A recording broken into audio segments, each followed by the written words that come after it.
आज मैं आप लोगों को कुछ हकीकत बताने जा रहा हूँ, जो बक्सर जिला के एक गांव में हुआ था। वहां पर एक परिवार था जिसमें रौनक नाम का लड़का अपने माँ बाप एवं भाई बहन के साथ रहता था।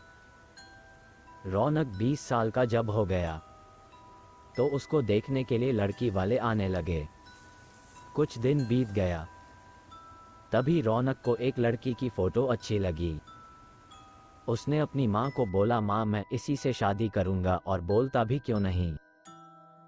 हर लड़के की ख्वाहिश होती है कि उसकी औरत सुंदर और संस्कारी हो ताकि किसी के सामने ले जाने से उसका मान भी बढ़े।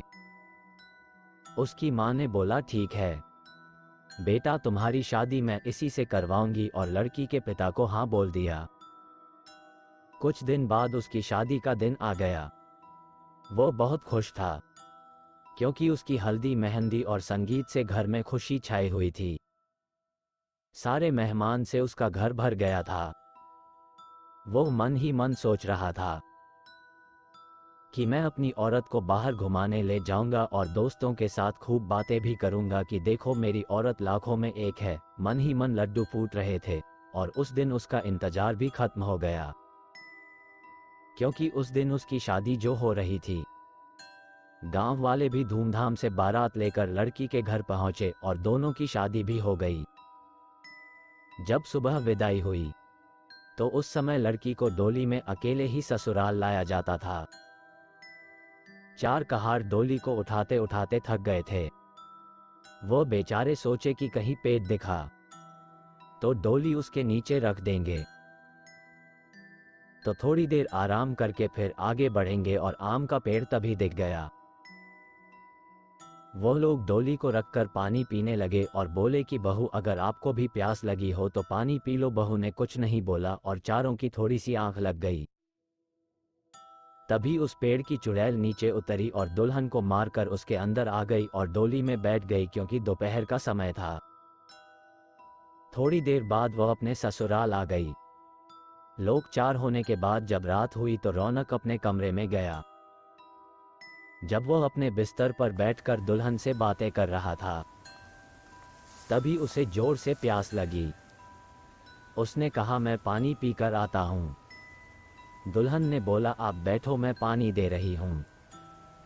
इतना कहकर उसने अपना हाथ लंबा करके कुएं से पानी निकालकर उसको दे दिया। इतना देखते ही रौनक जमीन पर भद्द से गिर गया और बेहोश हो गया। थोड़ी देर बाद जब उसे होश आया तो उसने अपने सामने घूंघट में छुपी चुड़ैल को देख लिया और भागने की कोशिश करने लगा। तभी उस चुड़ैल ने बोला, आप भागो मत, मैं आपको मारूंगी नहीं, और अब मैं आपके साथ रहूंगी भी नहीं। नहीं तो आप जीवित नहीं रहोगे, क्योंकि आपने हमारा चेहरा देख लिया। लेकिन ये गांव हमारी ही निगरानी में हमेशा रहेगा, क्योंकि यहाँ मेरा ससुराल है। और मैं आपको एक बात बताती हूँ जो आप अपने गांव वालों को बता देना, कि जिस घर का चूल्हा उत्तर दिशा में होगा वो सब अपने घर का चूल्हा दक्षिण दिशा में कर लो, तो उनके घर में हमेशा बरकत बनी रहेगी। इतना कहकर वह गायब हो गई। शास्त्रों के हिसाब से माना जाता है कि दक्षिण में अक्सर भूत प्रेत निवास करते हैं, लेकिन ऐसा करने से आज भी उस गांव में कभी भूखमरी या फिर कोई बीमारी जल्दी नहीं आती। वहां पर सब हंसी खुशी रहते हैं।